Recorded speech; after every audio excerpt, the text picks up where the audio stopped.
नमस्कार, मैं हूं सोनिया और आप देख रहे हैं कार्यक्रम आध्यात्मिक ज्ञान चर्चा। तो आइए शुरुआत करते हैं कार्यक्रम की और जानते हैं विचार जगत गुरु तत्वदर्शी संत रामपाल जी महाराज बनाम परम पूज्य संत महामंडलेश्वर स्वामी ज्ञानानंद जी के विचार। महाराज जी, आपका इष्ट देव कौन है? हमारे इष्ट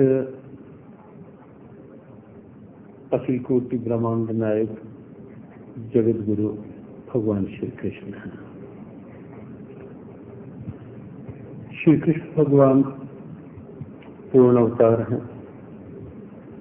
कृष्ण तो भगवान से तत्व स्वयं परमात्मा है। स्वयं परमात्मा श्री कृष्ण है। तो ये थे स्वामी ज्ञानानंद जी के विचार और आइए अब जानते हैं जगत गुरु तत्वदर्शी संत रामपाल जी महाराज के विचार। दंडवतम गोविंद गुरु बंधु अविजन सोए, पहले भये प्रणाम तिन नमो जो आगे होए। अपनात्माओं, ये अनमोल सदग्रंथ श्रीमद् भगवद गीता जी कितना निर्णायक ज्ञान दे रही। और ये अज्ञानी कृष्ण जी के पुजारी, कृष्ण ही तत्व है, कृष्ण ही परमात्मा है, यही पूर्ण ब्रह्म है, ये ना अखिल ब्रह्मांड का स्वामी है। अभी से स्पष्ट हो रहा है ये कितना स्वामी है। गीता जी दिखाते हैं। ये देखिएगा श्रीमद् भगवद गीता, जयदयाल गोविंद का इसके अनुवादक हैं, गीता प्रेस गुरुकुल से प्रकाशित है। इसको 8वें अध्याय के ये थोड़ा सा दिखाते हैं आपको। ये देखिएगा 8वां अध्याय 8वां अध्याय। इसके प्रथम मंत्र में, प्रथम श्लोक में अर्जुन ने पूछा, किम तत्ब्रह्म किम अध्यात्म किम कर्म पुरुषोत्तम अधिभूतम से किम प्रोक्तम अधिदैवम किम उच्यते। अब जैसे गीता जी अध्याय नंबर ये 7 है, इसमें 30 और ये 29 नंबर श्लोक में 7 में बिल्कुल अध्याय नंबर 7 का और श्लोक नंबर 29 से नीचे। इसमें गीता ज्ञानदाता कहता है कि माम आश्रित जरा मरण मोक्षाय माम आश्रित यतन्ति ये। माम आश्रित माने मेरे आश्रित होकर मैं जो ज्ञान कह रहा हूं तत्वदर्शी संत को खोजो, वो जो तत्व ज्ञान बताओ, उसके बाद तत्व ज्ञान से परिचित जो हो जाता है। जरा मरण मोक्षाय यतन्ति ये, जो जरा मरण मोक्ष, जरा यानी बुढ़ापा, मरण माने मृत्यु से मोक्ष के लिए यतन्ति ये जो प्रयत्न करते हैं, माम आश्रित है मेरे ज्ञान को आश्रय बनाकर, जो जरा और मरण से ही छूटने की कोशिश करते हैं, अन्य किसी वस्तु की इस काल के लोग की डिमांड नहीं रखते। ते ब्रह्म तत्विदु, वो तत्व ब्रह्म को जानते हैं। तत्व ब्रह्म को, ते ब्रह्म तत्व को, ते ब्रह्म तत्विदु, उस तत्व ब्रह्म को वो जानते हैं, जान चुके हैं। और वो कृष्णम अध्यात्म, कृष्ण माने सारे, कृष्णम सारे अध्यात्म ज्ञान से परिचित हो चुके हैं।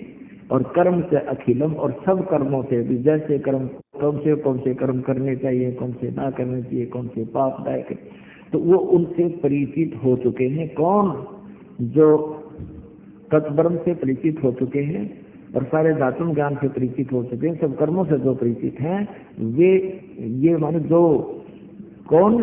जो जरा और मरण से ही छूटने के जो प्रयत्न कर रहे हैं मेरे उस ज्ञान से आश्रित होकर, वे तत्व ब्रह्म विदु। तो अब यहाँ इनका अनुवाद देखिएगा।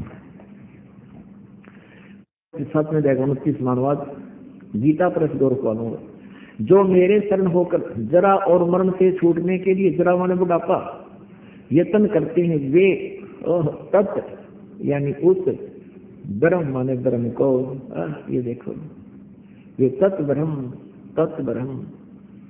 उस ब्रह्म को, तत्व ब्रह्म उस ब्रह्म को, संपूर्ण अध्यात्म को और अखिल माने संपूर्ण कर्मों को जानते हैं। 8वें अध्याय के प्रथम मंत्र में इसने पूछा, फिर किम तत्व ब्रह्म है? वो किम तत्व ब्रह्म, हे पुरुषोत्तम वह ब्रह्म क्या है? अब इसका उत्तर दिया है गीता ज्ञानदाता ने। अब तीसरे श्लोक में श्री भगवान उवाच, वह परम अक्षर ब्रह्म है, वह परम अक्षर ब्रह्म है वो। अब यहाँ फिर आइए 5वें में गीता ज्ञानदाता कहता है, जो पुरुष अंत काल में मुझको ही समन करता हुआ शरीर को त्याग कर जाता है, मद भावम यानी मेरे भाव में भावित रहकर मेरे भाव को ही प्राप्त रहता है, मेरे साक्षात स्वरूप को प्राप्त होता है। ये नहीं, मद भावम मेरे भाव में भावित रहता है, उसको प्राप्त रहता है, इसमें संशय नहीं है। और छठे में ये कहा है 8वें अध्याय में कि ये नियम है, जो अंत में जिसमें भावित रहता है उसी को प्राप्त होता है। अब छठा, हे कुंती पुत्र, यम उनसे अंत काल में जिस भी भाव को समन करता हुआ शरीर का त्याग करता है उसको ही प्राप्त होता है। सदा तद्भाव भावती, उसी भाव से भावित रहता है। ये भाव माने उसी भाव में भावित रहता है, उसी में लगन रहती है। अब मेरी भक्ति करेगा तो मेरे में रहेगा तो मुझे ही प्राप्त होगा, उसकी भक्ति करेगा तो उसको प्राप्त होगा। अब यहाँ 7वें में फिर कहता अपने विषय में गीता ज्ञानदाता 8वें जाएंगे 7वें श्लोक में, इसलिए अर्जुन को सब समय में निरंतर मेरा स्मरण कर और युद्ध भी कर, कि यहाँ शांति नहीं, लठ बजाना पड़ेगा, मेरे सब में रहेगा। और मुझ में अर्पण किए हुए मन बुद्धि युक्त होकर निसंदेह मुझको ही प्राप्त होगा। अब यहाँ से कमाल हो गया। अब पुण्यात्माओं, ये अनमोल सदग्रंथ श्रीमद् भगवद गीता जी कितना निर्णायक ज्ञान दे रहे हैं। और ये अज्ञानी कृष्ण जी के पुजारी, कृष्ण ही तत्व है, कृष्ण ही परमात्मा है, यही पूर्ण ब्रह्म है, ये और ना अखिल ब्रह्मांड का स्वामी है। अब इससे स्पष्ट हो रहा है ये कितना स्वामी है। अक्षर पुरुष एक पेड़ है, निरंजन वाक्य डार, तीनों देवा साखा है, ये पात रूप संसार। अब गीता जी क्या बता रही है, और गीता मनी सीखे हैं ये अपने आप को, गीता जी का ज्ञान कहें और नाम जप हरे राम हरे कृष्ण राधे राधे श्री राधे। अब देखो पुण्यात्माओं, थोड़ी सी और कितनी बात बिगाड़ रही है। अब श्री कृष्ण जी के पाने के लिए राधा जी का सहयोग लेते हैं ये, और कृष्ण जी से पहले राधा का नाम ले श्री राधे। अब राधा कौन थी? राधा श्री कृष्ण जी की प्रेमिका थी, इन्हीं के शब्दों में। अब कोई मान ले किसी लड़के ने या लड़की ने अपना विवाह की तारीख रखी हो और उसका मित्र आके उसके सामने, अपने मित्र के सामने, और उसकी होने वाली भावी पत्नी को का नाम ले उसी में दीक्षित रखे, तो मित्र का काम कर रहा है शत्रु का। अभी से कोई पूछा नो कहे श्री कृष्ण से पहले राधे को याद करना पड़ेगा, तब तो कृष्ण प्रसन्न होगा। कृष्ण तो झूठ मारेगा थरे, प्रसन्न करता है कि आपका इष्ट देव कौन है। जो कृष्ण भगत कहे राधे श्री राधे श्री राधे, पहले राधे में कपि कसक के साथ बोल के फिर ने कहा अखिल ब्रह्मांड का नायक पूर्ण ब्रह्म श्री कृष्ण हमारा इष्ट है। अब इस प्रकार के व्यवहार से श्री कृष्ण प्रसन्न होगा या प्रसन्न? अंडरस्टूड है, गणा कहने की जरूरत को नहीं। तो अब यहाँ पुण्यात्मा इन्होंने गीता जी को समझा नहीं। गीता जी में केवल एक ओम नाम है, दूसरा जाप नहीं, जो गीता ज्ञानदाता का ही समन करना है तो। और ये समझ कर रहा है कि नहीं, उस परम अक्षर को पाने से क्या पूर्ण मोक्ष होगा, जन्म मृत्यु का रोग सदा के लिए समाप्त होगा। उसके मंत्र की जानकारी उसकी विधि तत्वदर्शी संत ही बताएगा। वो 17 में जाए के 23वें श्लोक में। तो यहाँ बता गीता जी के 8वें जाए के 8, 9, 10 श्लोक में अब क्या बताता है कि सतीदानंद धर्म की जो साधना करेगा उसको प्राप्त होगा। उसका 3 मंत्र की साधना है। अब देखिए अध्याय नंबर 8 का, अब श्लोक नंबर 8, 9, 10, 7 को आपने पढ़ लिया। 8वां अभ्यास योग युक्तेन चेतसा न अन्यगामिना परमम पुरुषम देयम याति पार्थ अनुचिंतन। इसका अनुवाद यहां देखेंगे। हे पार्थ, यह नियम है परमेश्वर के उस सच्चिदानंद घन ब्रह्म के जो उत्तम परम अक्षर ब्रह्म के ध्यान के अभ्यास रूप योग से युक्त, ध्यान नहीं है ये, अभ्यास योग युक्तेन, जो नाम जाप दिया जाएगा वो 3 मंत्र का, उसके अभ्यास योग माने साधना के बल से दूसरे युक्त से युक्त उसमें लगा हुआ, दूसरी ओर न अन्यगामिना, यानी और किसी भी देवता की भक्ति नहीं करे, किसी में मन नहीं जावे, दूसरी ओर न जाने वाले चित्त से, अनन्य मन से निरंतर चिंतन करता हुआ परम दिव्यम पुरुषम याति, उस सच्चिदानंद घन ब्रह्म को प्राप्त होता है, उस परम अक्षर ब्रह्म को प्राप्त होता है, परम प्रकाश रूप दिव्य पुरुष को अर्थात परमेश्वर को ही प्राप्त होता है। ये गीता ज्ञान दाता से अन्य है। 8वें अध्याय का 9वां श्लोक है। ये जो कवियम माने सर्वज्ञ है, इन्होंने सर्वज्ञ कर दिया। यहाँ लिखना था जो कबीर देव है, तो यहाँ ज्यादा कंसेप्ट यहाँ क्लियर नहीं कर पाएंगे, बाद में बताएंगे। अब यही लेते हैं, जो सर्वज्ञ अनादि सबके नियंता, यानी कुल का मालिक, तीनों लोकों प्रवेश करके सबका धारण पोषण करता है। गीता जी अध्याय नंबर 15 के श्लोक नंबर 17 में उसके विषय में जानकारी है। उत्तम पुरुषत्व अन्य उसके विषय में कह रहे हैं, जो कवियम अनादि यानी सर्वज्ञ अनादि सबके नियंत्रता और सूक्ष्म से अति सूक्ष्म सबका धारण पोषण करने वाले है। अत्यंत रूप स्वरूप आदित्य वर्णम, सूर्य की तरह साकार यानी प्रकाश में, सूर्य की सदृश बताया है तो वो साकार है, लेकिन है तेजों में। एक रोमकूप में कोड़ सूर्य मिला दे, कोड़ चंद्रमा सतपुरुष के सतलोक में, ऐसी उसकी तेज है, और वो ये निराकार बतावे। आदित्य वर्ण, आदित्य मन सूर्य जैसे शरीर वाला, सूर्य के समान अविद्या से अति पूरे उस सच्चिदानंद घन परमेश्वर का सेवन करता है। जो व्यक्ति, यहाँ लिखा है, जो पुरुष उस सर्वज्ञ नादि सबके ध्यान पोषण करने वाले सूर्य के सदृश अविद्या से अति परे यानी उस साकार परमात्मा, तेजो में साकार परमात्मा का सेवन कर सच्चिदानंद घन ब्रह्म प्रस्ताव अति परे सच्चिदानंद घन परमेश्वर का सेवन करता है। और 10वें में देखना कमाल कर दिया, अध्याय 8 का श्लोक 10 पढ़ रहे हैं। वह भक्ति युक्त पुरुष, वो 3 नाम के जाप करने वाला, योग बल से, योग माने साधना की शक्ति से, भक्ति की शक्ति से, मंत्र की कमाई से, धरकुटी के मध्यम में प्राणों को अच्छी प्रकार से स्थापित करके, धरकुटी में यानी वहां जाना पड़ेगा, धरकुटी के में परमात्मा का हम अकाउंट करवाएंगे, न्यारा न्यारा ओम का जाप का वहां वो फल दे देंगे।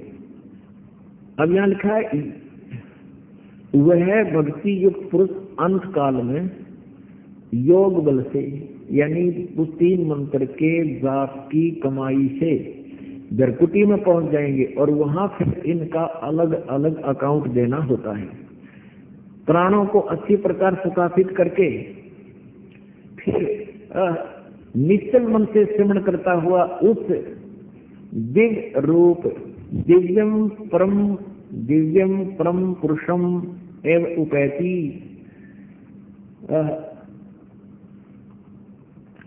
दिव्य माने दिव्य, उस परम अक्षर ब्रह्म को ही प्राप्त होता है। ये समझो, गीता जी अध्याय नंबर 8 के श्लोक नंबर 3 में जो जिसका जिक्र किया है, दिव्यम परम पुरुष परमात्मा को ही प्राप्त होता है, उस परम अक्षर ब्रह्म को ही प्राप्त होता है। अपनात्माओं, ये है आध्यात्मिक ज्ञान, ये है वो तत्व ज्ञान। और इसको इस प्रकार जानने के बाद फिर अज्ञान नाम का नाम नहीं रहेगा। प्रत्येक प्राणी को सदगर्भ समझ में आवेंगे, और मोक्ष तो बहुत आसान है। अब हमारी समझ में यही नहीं आ रहा कि कौन से संत की बात को सच्ची माने। कोई कुछ ज्ञान दे रहा है, कोई कुछ नाम दे रहा है, कोई कुछ क्रियाएं बता रहा है, सभी अपनी अपनी साधनाओं को मोक्षदायक बताते हैं। गीता जी अध्याय नंबर 4 के श्लोक नंबर 25 से लेकर 31 तक यही कहा है कि कोई ऐसी साधना करता है, कोई केवल देवताओं की पूजा करता है, कोई योग अभ्यास ही करता है, कोई स्वाध्याय करता है, कोई तीक्ष्ण व्रत रखता है जैसे मुंह पर पट्टी बांध कर नंगे पैरों घूमना, और कोई हवन ही करता रहता है। और इस तरह के सभी अपनी अपनी साधनाओं को मोक्षदायक जानते हैं। इसलिए गीता जी अध्याय नंबर 4 के श्लोक नंबर 32 में कहा कि इस प्रकार के जो मैंने 24 गीता अध्याय नंबर 4 के श्लोक नंबर 25 से 31 तक जो जानकारी दी है यज्ञों की यानी धार्मिक अनुष्ठानों की, इस प्रकार के अनेक प्रकार के धार्मिक यज्ञ यानी अनुष्ठानों की जानकारी चौथे जाएगी 32वें श्लोक में बता रहे हैं। उस ब्रह्मणे मुखे सच्चिदानंद घन ब्रह्म द्वारा दिए गए अपने मुखारविंद से ज्ञान में कबीर वाणी में सच्चिदानंद घन ब्रह्म की वाणी में विस्तार से कहे गए, और उनको जानने के बाद फिर सब कर्मों से तू मुक्त हो जाएगा। और चौथे जाएगी 33 में ये कहा है कि गर्व यज्ञ से ज्ञान यज्ञ श्रेष्ठ है। अब गर्व यज्ञ ये होती है कि जैसे कहीं मंदिर बनवा दिया और कहीं पर कोई धर्म भंडारा कर दिया और कहीं पर कितना कंबल बांट दिए, तो कहते हैं अंधाधुंध कोई ऐसे क्रिया करने से अच्छा है श्रेयान यानी ज्ञान, ये ज्ञान यज्ञ श्रेष्ठ है। पहले ज्ञान समझे और ज्ञान के बाद फिर तत्व ज्ञान के आधार से फिर धर्म पुण्य कर जैसे उस तत्वदर्शी संत बताओ तो लाभ होगा। गुरु बिन माला खेलते गुरु बिन देते दान, गुरु बिन दोनों निष्फल है पूछो वेद पुराण। गीता जी ने कहा कि कुपात्र को दिया हुआ दान विफल रहता है, कभी सफल नहीं होता। तो गीता जी अध्याय नंबर 4 के श्लोक नंबर 34 में कहा कि उस ज्ञान को चौथे अध्याय के जो 32वें श्लोक में जिस सच्चिदानंद घन ब्रह्म ने जानकारी दी है उसकी मैं अपने मुखारविंद से उस ज्ञान को तत्वदर्शी संतों से समझो।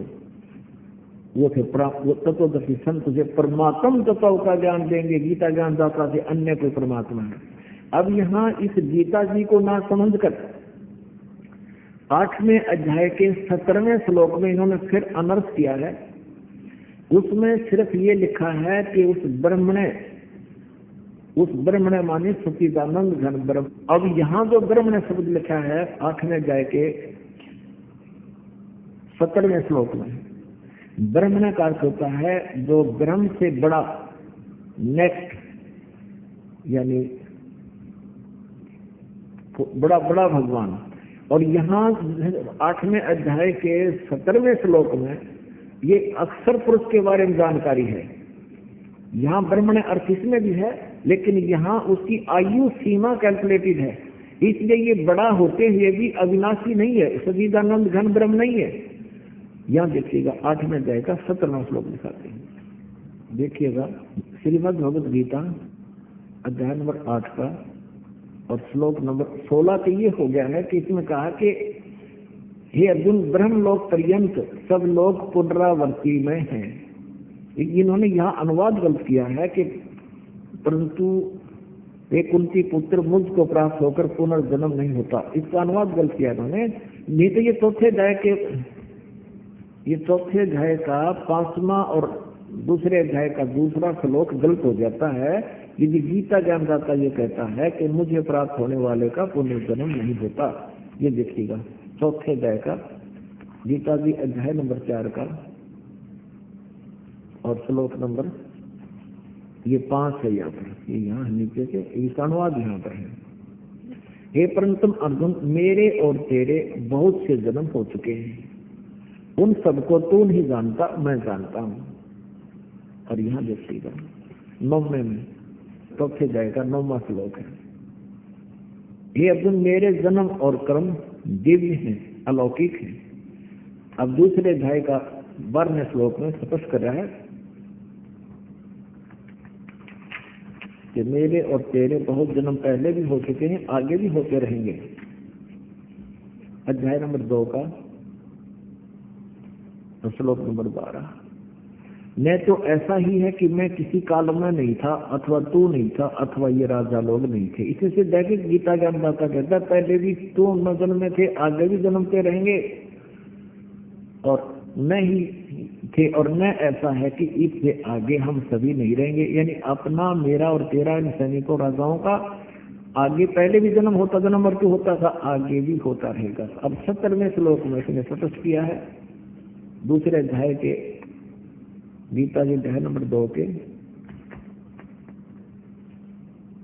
अब श्लोक नंबर 17 में, कि नाश रहित तो उसको जान जिससे यह संपूर्ण जगत दृश्य वर्ग व्याप्त है, यानी जिसने सारे ब्रह्मांडों की रचना की है। इस अविनाशी का विनाश करने में कोई भी समर्थ नहीं है। अपना तो हम फिर आते हैं 8वें अध्याय के 16वें श्लोक पे। इन्होंने यह अनुवाद गलत कर दिया। इसका अर्थ है कि आ ब्रह्मोनाथ लोका पुनरावर्ती में अर्जुन कहते हैं माम उपैते तू कौनते पुनर्जन्म न विद्यते। ये अर्थ ये है कि जो ये बात नहीं जानते कि मेरा भी जन्म होता है और आगे भी पहले भी जन्म मृत्यु होती, इनमें जो इस बात को नहीं जानते, जो विद्वान जानना भी होता है, न विद्यते माने जो नहीं जानते, पुनर्जन्म मुझे प्राप्त होकर भी कुंते उनका पुनर्जन्म होगा। ये स्पष्ट है। इनका अनुवाद उन्होंने गलत कर दिया है। अगर इनका अनुवाद यहाँ लें कि जैसे कहा कि अर्जुन ब्रह्मलोक पर्यंत सब लोग पुनरावर्ती नहीं, पुनरावर्ती का इन्होंने सम विश्लेषण किया है। ये इसका सटार ला रखा ना, इस सटार का यहाँ विश्लेषण किया, अर्थात जिनको प्राप्त होकर पीछे संसार में आना पड़े ऐसे पुनरावर्ती कहते हैं। यानी ब्रह्मलोक में गीता ज्ञानदाता की साधना करने वाला ब्रह्म, ओम नाम का जाप करने वाला ब्रह्मलोक को प्राप्त होता है, ब्रह्म की साधना वाला, और ब्रह्मलोक पर्यंत गीता ज्ञानदाता खुद कहता है ये सभी पुनरावर्ती में है, इनका भी जन्म मृत्यु होती है। अब यहाँ लिखा है और परंतु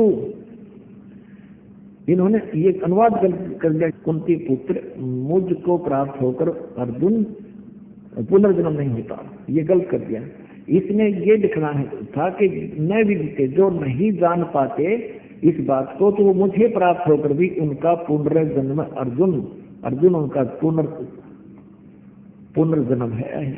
माम उपेते तू कौनते पुनर्जन्म न विदिते, जो ये नहीं जानते, तो अगर इसको हम इन्हीं की तरह माने कि उसके पुनर्जन्म नहीं होते, मुझे आप होते, ये खुद कहता चौथे जाएंगे 5 में, दूसरे जाएंगे 12 में कि मेरे तो जन्म मृत्यु होते हैं, तेरे भी होते।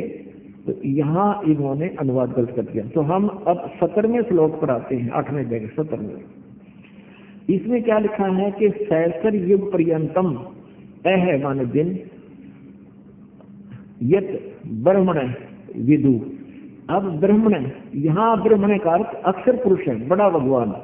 ये परम अक्षर पुरुष की यहाँ जानकारी नहीं है, क्योंकि इसमें आयु की भी अवधि है, उस परमात्मा की आयु अवधि नहीं है जहाँ सचिदानंद घन ब्रह्म लिखा है। तो यहाँ इस अक्षर पुरुष की तो जानकारी, रात्रि युग सहस्रांतम ते और विद जना। अब इसमें सहस्र युग लिखा है, नोट सहस्र चतुर्युग, इसमें चतुर्युग नहीं लिखा है, ओनली सहस्र 1000 युग लिखा है, इतना दिन। और इस ब्रह्मण माने यहाँ अक्षर पुरुष की जानकारी है, इस परब्रह्म की। यहाँ परमेश्वर ब्रह्म इसका अर्थ नहीं बनेगा। तो यहाँ पर लिखा कि रात्रि युग सहस्रांतम और 1000 युग की रात्रि है, इसमें चतुर्युग नहीं है मूल संस्कृत में, मूल व्याख्या में। अब इन अज्ञानियों ने इसका अनुवाद गलत किया है। इनकी ब्रह्मा विष्णु महेश के ऊपर बुद्धि ही नहीं जाती। ब्रह्मा का जो एक दिन है उसको एक सहस्र युग पर्यंतम, यहाँ ये करें 1000 चतुर्युग की अवधि वाला नहीं, यह गड़बड़ कर दी इन्होंने। 1000 युग की अवधि वाला और रात्रि को भी युग सहस्रांतम 1000, ये चतुर्युग नहीं है, ये गलत अनुवाद किया इन्होंने। 1000 युग की अवधि वाला जो पुरुष तत्व से जानता है वे योगीजन काल तत्व को जानते हैं। वो तत्वदर्शी संत हैं जो ये इस चतुर्युग नहीं है, ये चतुर्युग गलत लिखा है। परमात्मा के इस तत्व ज्ञान से परिचित, परमात्मा से साक्षात्कार करने के उपरांत आदरणीय गरीबदास साहिब जी ने, जिनको परमेश्वर अपनी लीलावत आकर मिले, जो उनकी लीला में, उनकी जीवनी में, परमेश्वर के गुणों में, वेदों में लिखा है, उसी आधार से वो परमेश्वर गरीबदास साहिब जी को गांव छुड़ानी, जिला झज्जर, हरियाणा में मिले। और उसके बाद गरीबदास जी ने उस परमेश्वर की कलम तोड़ व्याख्या की है। क्या बताया है? मन तू चल रे सुख के सागर, जहां शब्द सिंधु रत्नागर। अब सुख सागर क्या है, उसकी व्याख्या बताई है। शंखों लहर मेहर की उपजे कहर, नहीं जा कोई दास गरीब अचल अविनाशी ही, सुख का सागर सोई। शंखों लहर मेहर की उपजे। कभी कभी एकांत स्थान पर बैठे हों, फ्रेश मूड होता है, एक ऐसी हिलोर उठती है अपने आप अंदर की आत्मा, क्योंकि आत्मा निर्विकार है। इस काल में इसमें विकार ठोक दिए। जब उसके अंदर की जो वास्तविकता कभी कभी उभर के आती है तो ऐसा लगता है कि जैसे कोई भी शत्रु नहीं है। शत्रु में भी शत्रुता का भाव नहीं रहता। इस दास को तो ये हजारों बार ऐसा आभास हुआ है। तो वो मेहर की लहर सी सबके ऊपर एक मेहर सी बन जाती है, किसी के प्रति द्वेष नहीं रहता। और कुछ देर के बाद फिर वही खचड़ाइयों का ना, कोशिश करने से भी वो भाव नहीं बन पाता। तो यहाँ क्या बताते हैं गरीबदास साहिब जी, बता रहे हैं कि सतलोक में ऐसी ऐसी हिलोर शंखों उठेंगी और कहर नहीं जा कोई। वो सुख सागर बताया है, जैसे समुद्र में आप जहाज में बैठ कर चले जाओ दूर तक, समुद्री जहाज में, तो वहां आपको अन्य वस्तु कुछ नहीं दिखाई देगा। जल ही जल, जल ही जल, समुद्र ही समुद्र, सारा जल ही जल होगा। तो वहां कहते हैं मन तू चल रे सुख के सागर, वो सतलोक सुख सागर है, जहाँ शब्द सिंधु रत्नागर। वहाँ शब्द अविनाशी रूप में कहा जाता है, वह अविनाशी सदा के लिए तो अविनाशी हो जाएगा। और उस सुख सागर व्याख्या बता रहे हैं, डेफिनेशन बता रहे हैं कि शंखों लहर मेहर की उपज, और कहर नहीं जा कोई कष्ट नहीं आपके ऊपर में। और दास गरीब अचल अविनाशी, वो अविनाशी परमात्मा सतलोक में रहता है, वो सतलोक भी अविनाशी है। और सुख का सागर कोई, वो सतपुरुष परमात्मा का सतलोक सुख का सागर है। फिर क्या बताते हैं, कोट जन्म तन भर मत हो गए, कुछ ना हाथ लगा रे, कुकर शुकर खरबया भोरे, कौआ हंस बुगारे। कोटि जन्म तू राजा की ना, मिटी न मन की आशा, विकसित होकर दर दर घूम लिया, मिला न निर्गुण रासा। इंद्र कुबेर ईश की पदवी, ब्रह्मा वन ध्रुव राया, विश्वनाथ के पुरखों जाके तू फिर भी वापस आया। असंग जन्म तन मरता हो गए, जीवित क्यों न मरे रे, द्वादश मध्य महल मठ बोरे, बहुर न दे धरे। दो जगदीश सभी कह देखे, राजपाट के रुपया, तीन लोक से तरपत नाही, ये मन भोगी खुफिया। सतगुर मिले तो इच्छा बेटे, पद्मल पदे समाना, चल हंसा उस लोक पुठाऊं, जो आदि अमर अस्थाना। चार मुक्ति जहाँ कंपी करती, माया होरी दासी, दास गरीब अभय पद पर से, वो मिले राम अविनाशी।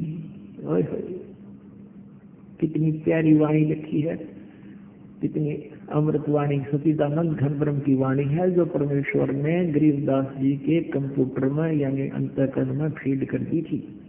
और उस गरीबदास साहिब ने कबीर परमेश्वर परम अक्षर ब्रह्म की महिमा कलम तोड़ गाई, बोली, लिखवाई।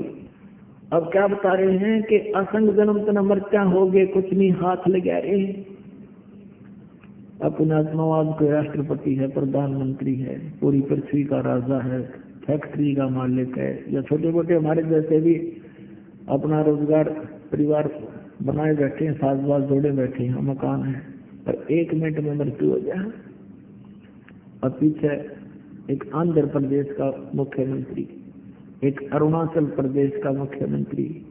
अब एक मुख्यमंत्री एक स्टेट का राजा होता है, उसकी कितनी आशाएं होती हैं, कितने उसके काम पेंडिंग होते हैं। हेलीकॉप्टर में क्रैश हो गया हेलीकॉप्टर। 3-3 दिन में तो उनके लाश पाए, 100 मतलब 3-3 4-4 हफ्ते हुए।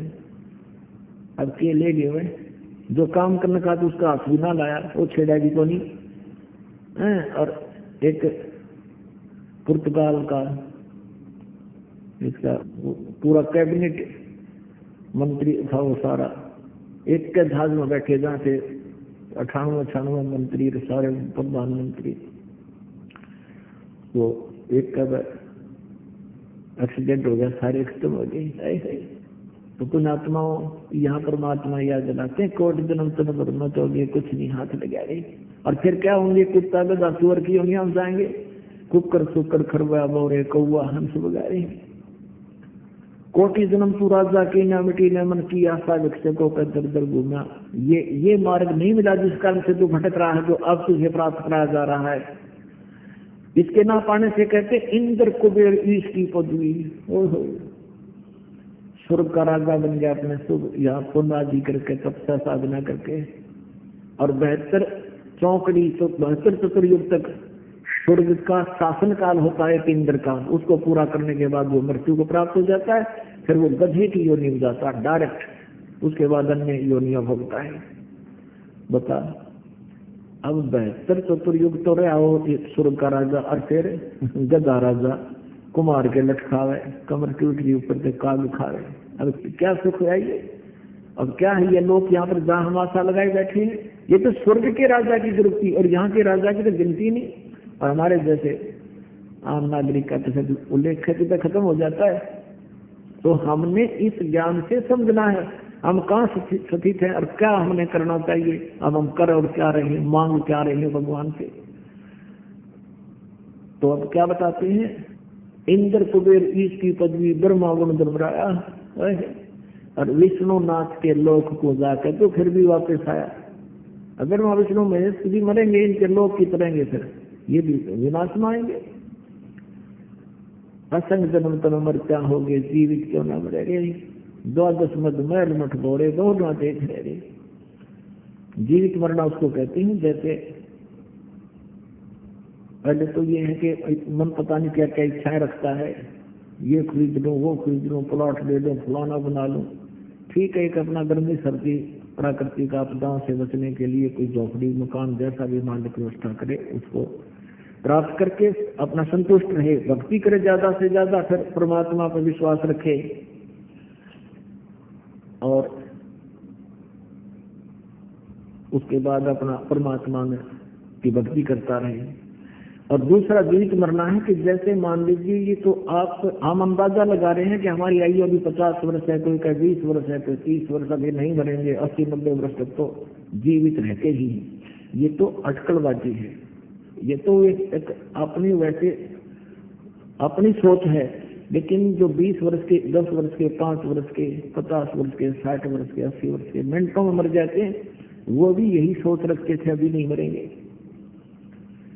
अब जैसे आप भी यहाँ आने के लिए सोचते हो तो मन में पता नहीं क्या क्या उथल पुथल काल पैदा कर देता है। घर में नुकसान हो जाएगा, ये काम खराब हो जाएगा, अपसेंट लग जाएगी, फलाना हो जाएगा। अपुदात्मा परमात्मा के लिए संघर्ष करना सीखो और इसमें करके देखो, फिर क्या होगा आपके साथ। परमात्मा के नाम पर आप सच्चे दिल से लगे हुए वो, फिर देखना उसका रिजल्ट क्या होगा। तो एक बार आपको हानि भी होती दिखे। अब वहां आपने जीवित मरना है। जीवित मरने का है कि मान लीजिए, मानना या ना मानना, ये तो यूनिवर्सल ट्रूथ है कि मृत्यु तो होगी, कभी भी हो सकती है। तो आप ये सोचो कि आपकी जैसे एक नाइट सर्विस में जा रहा था, गाड़ी बस में बैठ के, और सुबह वापस आना था, घना जरूरी काम था, कार्य था, इसलिए रात को गया, सुबह वापस आ रहा था और वो दुर्घटनाग्रस्त हो गया। नाइट सर्विस वाली बस में मर गया। अब वो जो जिस काम के लिए जल्दी कर रहा था वो काम कभी भी नहीं कर सकता आके वो। तो जीवित मरण के लिए परमात्मा कह रहे हैं कि तुम नो सोच ले सत्संग में जाऊं हूं बरवाला, और ये सोच कर चल पड़ के मान ले मेरी आज मृत्यु हो जाए। आज मर गया मैं 3 दिन के लिए, 4 दिन के लिए, और उस 3-4 दिन के दौरान जो तुम्हारी हानि होगी उसको आप दोबारा जा करके रीसेट भी कर सकते हो। और जब परमानेंट टिकट कट गई, परमानेंट मर गया, फिर क्या कर लेगा, वो वही रह जाएगा सारा सौदा। लेकिन परमात्मा के मार्ग में की तरफ चलोगे तब तो परमात्मा के लिए जिसने भी आज तक सच्चे दिल का संघर्ष किया है उसकी हानि नहीं हुई। इस दास का भी ये बिटर एक्सपीरियंस है। या प्रमाण ज्ञान माने लोगों मेरे साथ क्या हुआ, तो 3 दिन का सत्संग था, उन प्रमाणों से हो जाए।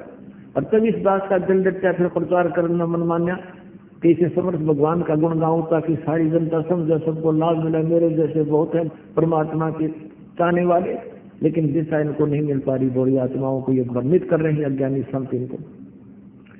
तो जब हम परमात्मा की तरफ चलेंगे वो हमारी तरफ 60 कदम रखता है। परमात्मा कहते हैं जय तू चाले 1 कदम, मैं चालू कदम 60, और जय तू हो जा काट का तो मैं लो की लाठ। अगर तू आकड़ पाड़े ना आवत ना भाई तो अकड़ा हो गया तो मैं लो की लाठ। यानी ये समझ ले मन तेरी की जरूरत, अगर तूने मेरी इतनी भी जरूरत है तो मैं तेरी तरफ 60 कदम आगे बढ़ता हूँ, और तू आकड़ पाड़ जा क्यों ले रहा भगवान, तू के ले रहा मेरे लिए भाई। तो कहते हैं जय तू हो गया काट का, यानी तेरे में करड़ापन आ गया, अभिमान आ गया, तो मैं लो की लाठ, लोहे का मूसल समझ लेने का मैंने। तो कहने का भाव ये परमात्मा ये कहना चाहते हैं, हमें समझाना चाहते हैं, असंग जन्म तन मर क्या हो गए जीवित क्यों ना मरे रे, और 12 मध महल मठ बोरे बहुर ना दे रहे। अभी तक हम 10वां द्वार का गाटा जोड़ रहे थे। अब 10वां द्वार तो इस काल के लोक में ही रह लेता 21 ब्रह्मांड में। अब 11वां द्वार है जो काल के 21 ब्रह्मांडों को पार करके परब्रह्म अक्षर पुरुष के लोक में प्रवेश करता है, वो 11वां द्वार है। और इस परब्रह्म के लोक को 7 संग ब्रह्मांडों को का जो परिधि है जहाँ इसकी सीमा आती है उसको पार करके वहां एक द्वार और है, वो 12वां द्वार है जो सतलोक में प्रवेश कराता है। अब परमात्मा की महिमा से परिचित गीरदास साहिब जी कहते हैं 12 मध्य महल मठ गौरे, उस बर्म में द्वार को पार करके वो मठ है, वो स्थान है जहां बहुर ना देख रहे, वहां जाकर फिर जन्म मृत्यु कभी नहीं होती। फिर क्या बताते हैं, दो जग भीष्ट सभी देखे राजपाट के रसिया, यहाँ तपस्या कर ली, राज पा लिया और भक्ति कर ली, कर्म कर दिए, स्वर्ग में चला गया, फिर ब्रह्मा कीनो दुर्गतियों की। कहते हैं दो जग नरक, और यहाँ पर दोनों प्रकार के फल मिलते हैं, पुण्य भी मिलता है और पाप अलग मिलता है, दोनों भोगने पड़ते हैं। पुण्य तो स्वर्ग में बर्बाद कर दिए रहेगा 10 वर्ष, और पाप अपने आप बन जाते हैं। यहाँ के नरक में 1000 वर्ष रहना पड़े, स्वर्ग में 10 वर्ष, और 84 लाख योनियों की ये दुख न्यारे। जब तक हम इस 3 नाम के मंत्र की साधना नहीं करेंगे, ओम तत्सत ये सांकेतिक मंत्र है, ओम तो सीधा है, तत्सत सांकेतिक इस दास के पास है, तो इसके जाप से हमारे ये पाप नाश हो जाते हैं और पुण्य जो के तो रह जाते हैं। जैसे पहले फसल में घास भी फूस भी गेल उपजा करता, और आजकल एक ऐसी मेडिसिन होगी है, उसको सिंचाई के समय छिड़क देते हैं, वो घास को नाश कर देती है, खरपतवार का नाश कर देती है, फसल प्रफुल्लित हो जाती है, उसको सुरक्षित रखती है। तो ऐसे ही सतनाम हमारे सदग्रंथों में पहले ही सार नाम उपलब्ध थे, लेकिन इनका पता नहीं था। अब वो मेडिसिन का उस औषधि का अन्वेषण हो गया है, उसकी खोज होगी, इस दास के पास है, जो आपके पापों को नाश कर देगी और पुण्य शेष रह जाएंगे, वो सुरक्षित रहेंगे। तो यहाँ हम क्या करते रहे, कहते हैं दो जग भीष्ट सभी ते देखे राजपाट के रसिया। राजा मेरे पाप करे सारे जीवन में कति अपने कर्म छोड़ लेता है, और पुण्य पिछले वो राज प्राप्त करके नष्ट कर ही रहा है। कहते फिर कुछ स्वर्ग में चले गए, दो जग माने नरक में गए फिर पापों के कारण, और पुण्यों के कारण गए स्वर्ग में। कहते हैं दो जग भीष्ट, दो जग माने नरक और भैष्ट माने स्वर्ग। ये दो जग भैष्ट सभी ते देखे इस राजपाट के रसिया, और 3 लोक से तरपत नाही ये मन भोगी खसिया। यदि इस मन को 3 लोक का राज भी दे तो भी इसकी संतुष्टि नहीं है। जैसे कोई सरपंच बन गया गांव का, अगली बार ने सोचा मैं चेयरमैन बनूं, चेयरमैन बन जाता है, ने सोचा अगली बार एमएलए का दाव लगे, एमएलए बन जाता तो मैं सोचा मंत्री बनूं, मंत्री बन जाता तो मैं सोचा मुख्यमंत्री का दाव लगे, और मुख्यमंत्री बन जाता तो मैं प्रधानमंत्री का सूट बैठे थे पास में, इतने टिकट कट ले फिर गधा मंत्री बना पाओ। अब ये दुर्गति हमारी काल ने करवा रखी है, ये इच्छाएं बढ़ती चली जाती हैं, जो काम करना था उससे दूर हो जाते हैं। अब क्या बताते हैं परमात्मा, दो जिक भीष्ट सभी तैं देखे राजपाट के रसिया, तीन लोक से चरपत नाही ये मन भोगी खसिया। अब क्या बताते हैं, सतगुरु मिलाए तो इच्छा में कै पद नल पदे समाना, चल हंसा उस लोक को उठाऊं जो आदि अमर अस्थाना। सतगुरु मिले, वो तत्वदर्शी संत मिले तो ये ज्ञान दे करके, तत्व ज्ञान समझा करके इच्छा खत्म करें। जैसे 7 में अध्याय के 29वें श्लोक में गीता ज्ञानदाता कहता है कि मेरे इस ज्ञान का आश्रय कर, तत्वदर्शी संतों को खोज, और फिर वो प्राणी को तत्वदर्शी संत जिनको मिल गया वो केवल जरा और मरण से ही छूटने का प्रयत्न करते हैं और किसी वस्तु की इच्छा नहीं करते। तो उस परमेश्वर ने आकर के ये तत्व ज्ञान दिया, और उन्होंने क्या बताया, वो परमात्मा है वास्तव में अविनाशी। जग सारा रोगिया रे, जिन सतगुरु वैद न जाना, जग सारा रोगिया रे। भाई जन्म मरण का रोग लगा है, तृष्णा बडरी खांसी, आवागमन की डोर गले में या पड़ी काल की फांसी। जग सारा रोगिया रे, जिन सतगुरु वैद न जाना, जग सारा रोगिया रे। सच्चा सतगुरु कोई न पूजे, इन झूठों जगपतियासी। अंधे की बाँ गही अंधे ने, ये मार्ग कौन बतासी।